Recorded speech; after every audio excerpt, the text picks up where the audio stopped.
Hey guys, my name is Escarla. Welcome back to my channel. This is my crafty little corner of the universe where I like to document my making. Pretty much that revolves around knitting, spinning, crocheting, fiber arts related content. So if you're into that, please subscribe to the channel. Welcome to another episode of my Fiber Space podcast. These are like my slightly chattier videos where I like to recap what I've been up to, what I'm planning to work on, any acquisitions, kind of the typical knitting podcast format. So feel free to grab a cozy drink and whatever work in progress you have going on, and let's get to chatting. So January was quite a busy month and as usual flew by.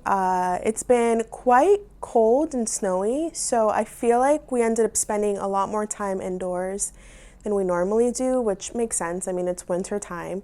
I didn't get as much knitting as I expected to because I spent all of January doing Spinuary. And if you haven't heard of it already, Spinuary is basically where you spin every day of the month for January, which I guess technically would work for February because the wary is in there. But anyway, I heard about it first from Martin from the Knit 365 blog YouTube channel.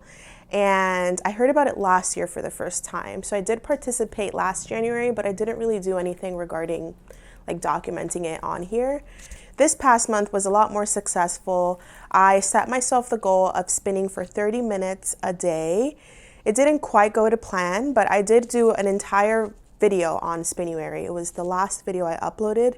You'll get to see the whole process in that video, so I don't want to get too into it, but I did spin quite a bit. I'm really happy and pleased.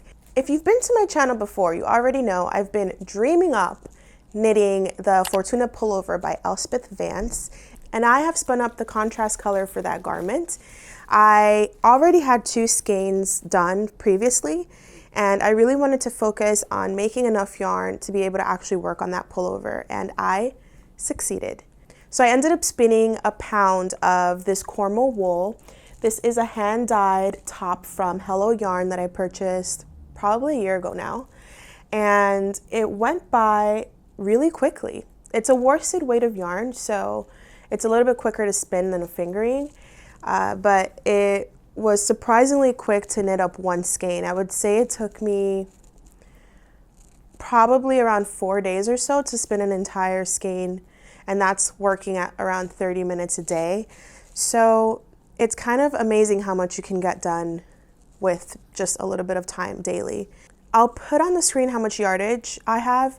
At the end of my Spinuary video, I didn't actually set the twist on these, so I did do that before this video to actually get some proper calculations. So I'll put that on the screen. I didn't do the math of adding it all up, but I do like to use these little Avery tags, and I write down basically where I got the fiber from, what type of fiber it is, yardage, and grams. I'm not the best at being consistent with doing this. I'm trying to do so because I think it's a healthier habit to have. If you're not a spinner, you probably aren't familiar with this process, but after you're done spinning and plying, you end up setting the twist, which is essentially just washing the fiber so that the twist can kind of anchor in there. The fiber usually fluffs up quite a bit.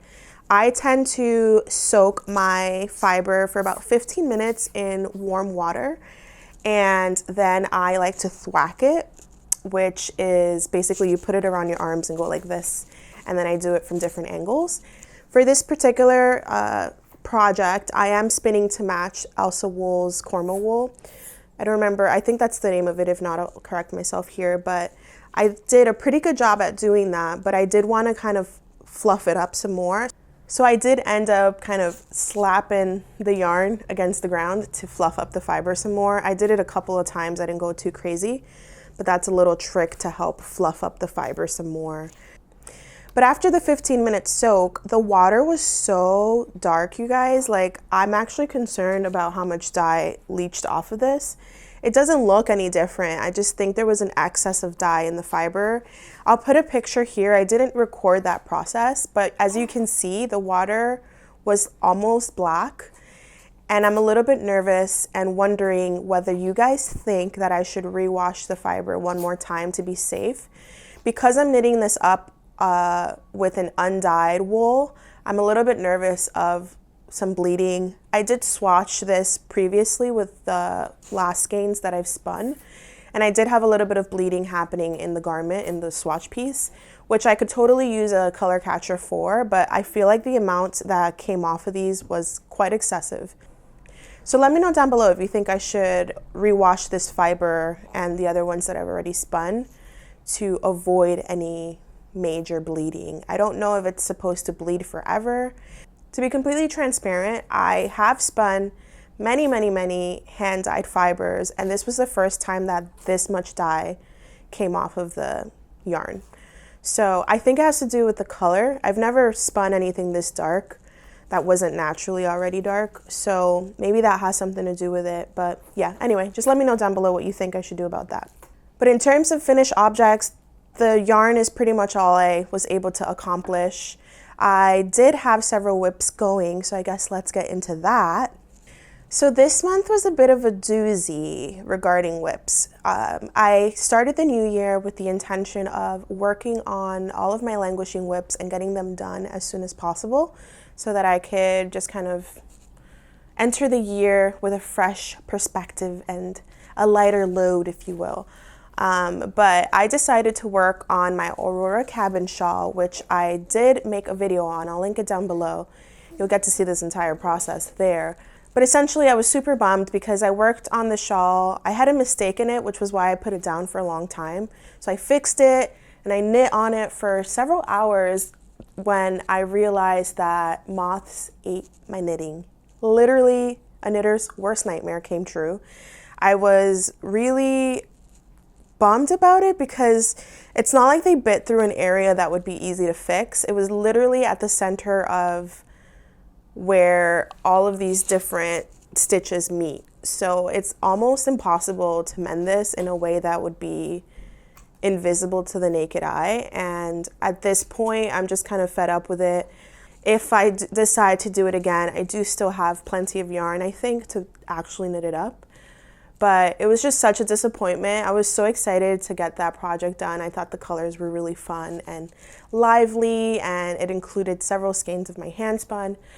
But all in all, it is what it is. I ended up scrapping the whole project, and you'll see it in the video, but at first I thought it was just snagged on something. I didn't fully register that it was moth damage until a little bit later, and I just kind of went into like a manic craze and decided to look up everything about moths. It was like 2 in the morning when I went to sleep that night, and I ended up buying everything I needed to reorganize my stash. I went to sleep, and right when I woke up, I went through where the fiber was. I got pretty lucky because the moth damage seemed to be here in my living room and not in my office where my main stash is. But I did end up having to sort through all of the yarn that I had sitting out here. I got a steamer and I steamed all of the yarn that didn't have any damage. I actually only found one skein that had some moth damage, and it was just a couple of strands that were bitten through. It was a Regia sock yarn from Arna and Carlos. So I just tossed that, and I put any whips in bags so that I could properly wash them a little bit later. So at this point, I'm all done with the process, but literally I did all of it so quickly. Originally, I wanted to film it so that I could just document the whole process of transforming my stash, but I was in too much of a state to really do that. So I'll cut to some footage now of what my stash is currently looking like so you can maybe gain some inspiration, and I'll talk a little bit more there about some tips on preventing moth damage. So I'll see you soon. All right, guys, so here is my current stash situation. I am really glad that I went through this experience because it gave me the opportunity to sort through everything. So I'll just give you a little tour of the space. I am baby wearing right now, so if you hear any sounds, that's what it is. But top shelf, I have several acrylic things going on, some Pound of Love, some mandala, and I have a bunch of my magazines in here. So I did end up purchasing these kind of plastic containers. I got them at Target. They're pretty affordable. I believe they were 3 in a pack. I'll put it in my description. There's no affiliate or anything, but just so you know what I ended up buying and going for, because it was a pretty affordable price, but the size is really perfect. Let me see here if I can show you one of them. As you can see, they're about like a shoebox size, and they fit several skeins of yarn. These are like 50-gram skeins, but I would say you could fit like a sweater's quantity along with some like cakes back here. So I did end up organizing everything in a way that made sense. So I have like worsted weight yarns or sweater quantities, fingering weight yarns, hand spun, etc. So everything kind of makes sense for me. I was going to label these to make them super aesthetic and such, but I decided not to, just because obviously the contents in the bins will change over time. Most of my fiber was already in bags, but anything that was out of a bag I made sure to put back in one. And the bottom is kind of a hot mess. It's a mixture of like different crafting things, so there's a little bit of everything. I did end up using some of those like storage bags that you use the vacuum for to seal tight. I don't know why I'm blanking on what they're called, but I bought several of those, and I did use them for my larger quantities of fiber along with my fleeces. I'm so sorry if this makes you dizzy, but my baby's getting a little fussy, so I have to do this. He slapped the microphone off of me, so I have to re-record this part. But essentially, I ended up putting all of my clean fleeces on vacuum sealed bags. I don't have the space for those really large plastic totes, so I figured this would be the best kind of solution I could come up with. But let me know down below if you recommend against that. I know it could compact the fiber a bit, but it is just clean fleece that hasn't been like carded or anything, so I think it should be okay. But yeah, I'd love to hear what you guys think about that. I did end up keeping my hand spun on the wall here, and I do have some here above my printer. I did learn that basically as long as you're moving things around and as long as the yarn is exposed to light, you really shouldn't get moths there, because they like darkness, they like stillness, they like to be undisturbed. So I do kind of put my hands on this fiber quite a bit, so I'm not too concerned about it getting eaten or anything. So I just left that as is. I do have this vintage luggage thing in the back that also has kind of yarn scraps. So I just made sure to put everything in plastic hefty bags. I ended up donating about that much yarn to the thrift store. I went through it, there was no damage, but a lot of it was old acrylic that I know I'm not going to work with. So I decided to let that go and gift it off to somebody who might enjoy it.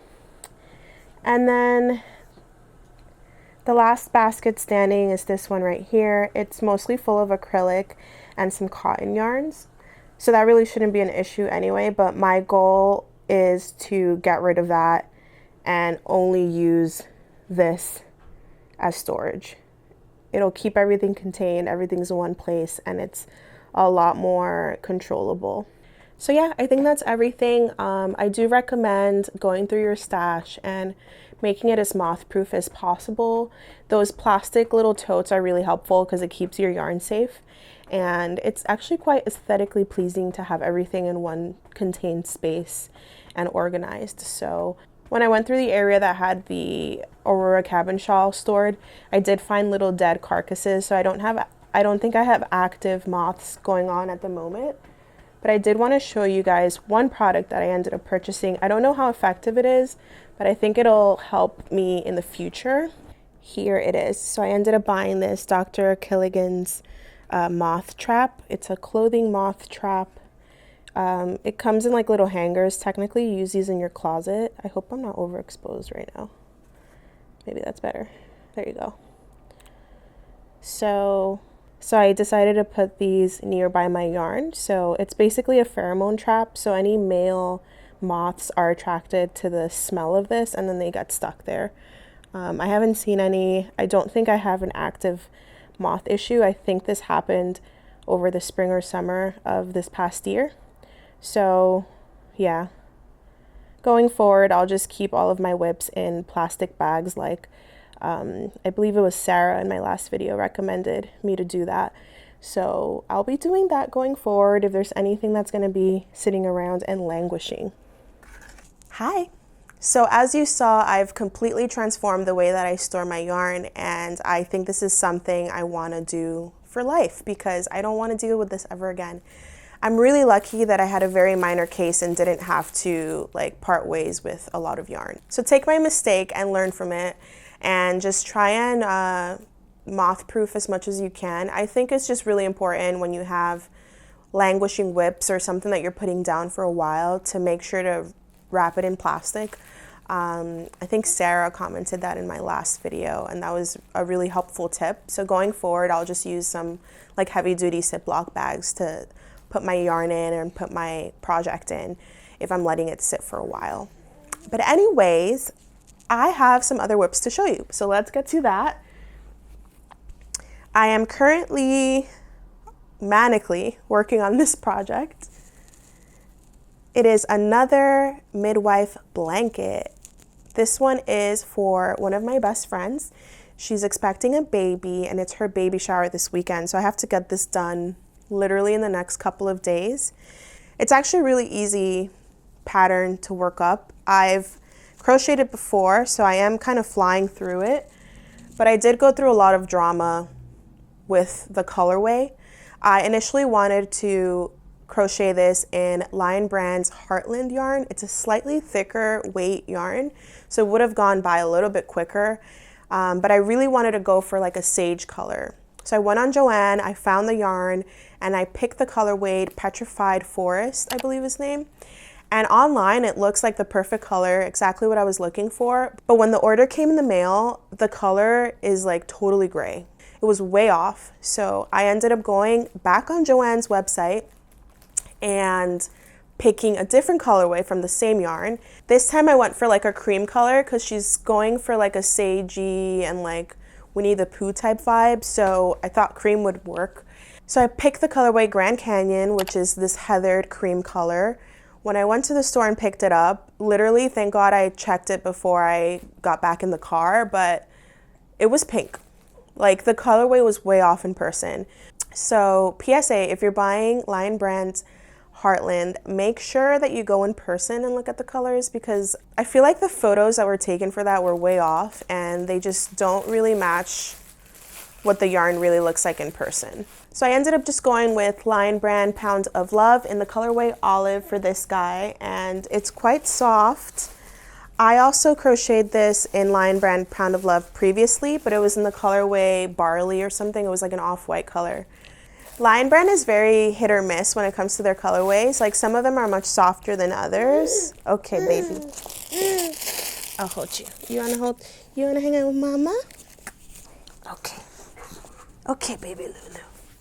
All right, I have to hold my baby off screen here because he's starting to get a little fussy and I'm all alone with him today. Anyway, so Lion Brand Pound of Love is very hit or miss with their colorways. Some colorways are softer than others. Luckily, this olive one is quite soft. The one that I crocheted my son's blanket in was a bit rougher, but I just pop it in the dryer with some fabric softener and that does the trick. So yeah, a lot of drama with getting the color sorted, which is why I now have to crochet at like lightning speed to get it done on time because I lost a lot of days in that whole process. But apart from that, I did start working on another sweater. This will be hard to do with my son. So I think I'm gonna put some B-roll here, but here it is. It is the Robinia sweater by Anne Vencel. I think I am saying that right. And I started working on this early in the month. I do want to focus on knitting through my stash this year. I've mentioned this several times, but I ended up going through my stash and finding all of this We Are Knitters, the petite wool yarn. And I got these years and years ago in 2 separate kits. Luckily, the colors look really good together, and I searched on Ravelry for a nice pullover that works with a bulky weight, and this was my absolute favorite. I really love the sleeves of this garment, and I love how simple the color work is. If you're a beginner to color work, I actually really recommend this pattern because you only really do the color work for maybe about 5 rows, and then after that, it's like straight knitting with one color. So it's a really good introductory project for it. And This specific yarn is hella warm. It is kind of like a roving style yarn, and it's 100% Andean wool, I'm pretty sure, or Peruvian wool. Well, the Andes is in Peru, right? I don't know. But anyway, it's a very warm and very insulating yarn. So with the slight color work, it makes it even warmer since it has that like double layer of fiber. It actually works up really fast. I only worked on this for about 2 days and got this much done. It works up really quickly because it is a bulky weight of yarn, but I was so busy spinning that I really haven't paid any attention to it. So I think I want to focus on that this month, because ideally I would want to be ready to wear it in March. So yeah, that'll be my goal for the month of February, is to finish that sweater. Honestly, the only thing I've made myself is a shawl last year. It's been over a year, I think more than that actually, since I've made myself a sweater. So I'm long due for one, and I think this one will be really pretty to wear in March and get some use out of it before it gets super warm again. So yeah, that's all I've been working on. I think I'll bring it on my trip to New York coming up so that I can get plenty of knitting in the car done. So acquisitions, I was a little naughty. I really shouldn't have any, but when I was buying my friend's yarn for her baby's blanket, Joanne just so happened to be having their Yarnormous sale. I'm not sure how often it happens, but it's a pretty good sale. Everything was like up to 25% off, and then there were some additional coupons too, like 20% off if you picked it up in the store. So it was quite a deal, and I didn't want to pass on it. Also, with all the Joanne drama going on right now, I think they filed for bankruptcy again. So I don't think they're closing my store, but you never know. It might not be around. So I decided to give myself that excuse and buy some yarn. I didn't go crazy. I held some restraint, and I was pretty realistic with what I picked. So I ended up buying this beautiful cake of yarn. I got 4 of these. This is a new yarn for Joanne. Big Twist is their in-store brand, if you didn't know. And this one is called Vortex. It is a worsted weight yarn, and it is a variegated yarn. It isn't too variegated though, like it works really well, but this will have some like subtle striping going on. And there's 328 yards, 150 grams. And yeah, I got 4 skeins, so enough to knit up a sweater, I think. And I think that's what I'm gonna do with this yarn, is knit a sweater. It might be a crop sweater, or it might be like a shorter sleeved sweater, because I actually don't know. I mean, let's see. It's 328 yards times 4, 3, 3, 3, 3, 6, 9. Yeah, it should be enough for a sweater. So yeah, that's what I hope to do with it anyway. We'll see when I actually get that done, but it's 100% acrylic, but it's actually super, super, super soft, and it feels quite luxe. So I like this. I'll let you know how it goes. I'm sure we'll work on this at some point in the future. And then I did buy more yarn from their in-store brand. This is their premium yarn, Knit and Crochet. Here are the 2 colors I got. I got 2 skeins of each. This one's the colorway Green Juice. This one's called Latte Swirl. And it is a super wash and polyamide yarn. So technically it's a sock yarn. But I got enough to maybe make a top out of this Green Juice one. I really love the color. So I might make like a summery tank toppy thing with it. And then with the Latte Swirl, I feel like this would look beautiful in a shawl. So it could be worked up with like another color in a shawl. This one was great because it is a hand-dyed like wool yarn. So it's quite luxe, and it didn't cost me very much. I don't remember how much I paid for it, but it wasn't much at all with the discount. I did buy all of this yarn before I discovered the moth damage and reassessed my stash. So at this point, I know for a fact that I need to not buy any yarn for a while and work through what I have so that I can make some more space. I would ideally just like to have that little closet wardrobe thing that I have of yarn. I want to get rid of the baskets of yarn that I have in the house, which right now is just one big basket. That way everything's just contained in one space and it just feels a little bit more manageable. So that's the goal. I feel like I'll have to do quite a bit of knitting and crocheting to work through what I have right now, but totally doable. So yeah, I'm hoping I don't buy any more yarn. Hopefully you can keep me accountable. I do plan to attend some fiber festivals this year, but I think I'm gonna just stick to perhaps buying a fleece and not getting any yarn. We'll see how it goes. I don't know, guys. I can't make any promises in this depressing reality of a world that we live in sometimes. It's just nice to buy yarn. But yeah, anyway, that was what I got up to this past month. It is already like halfway through February, and it's a short month, as you all know, so I don't know how much I can plan for. I do want to work on that sweater, like I mentioned, and get it done early March so that I could wear it. That's the goal. And I actually have a sponsored video coming up later in the month. And to be honest with you guys, I felt really weird about it at first because this whole YouTube thing just gives me major imposter syndrome. But I hope you guys are understanding to the fact that having some sponsorships in the future really help the channel. They help me continue making these videos. They do take a lot of time. YouTube probably eats up around 20 hours a week for me, maybe less. It depends on what I'm working on, but it's definitely more than 10 hours of work a week, and it's a lot.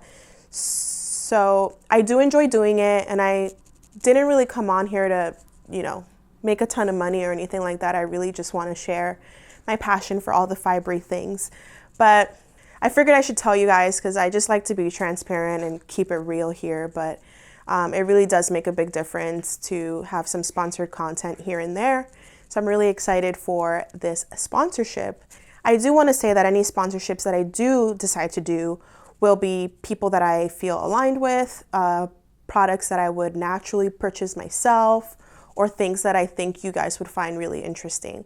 So yeah, just want to keep it real, keep it 100.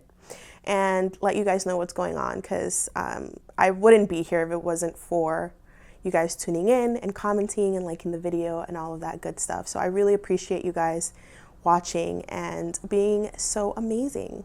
I like to reply to every comment because I really do value all of you, and it does feel like a little bit of a community for me. For someone who, you know, barely sees people, it's really important for me to have a sense of community, especially around the things that I love.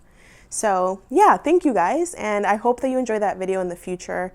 And yeah, I don't know. I know some people are weird about when YouTubers have sponsors. I've never been that person, but yeah, I just figured I'd let you guys know. So I guess that's all for this video. Thank you guys so much for watching as usual. If you haven't done so already, please consider subscribing to the channel. Like the video if you liked it, and share with anybody you think would like my channel. It makes a huge difference. We're almost at 3K, so that's super exciting for me. I don't even know 3,000 people, so that is a huge deal. I think my son's falling asleep. 1 second. Lulu, can I put you down for a moment? You can also find me on Instagram at Starseed Creations for more like behind the scenes look into my little life.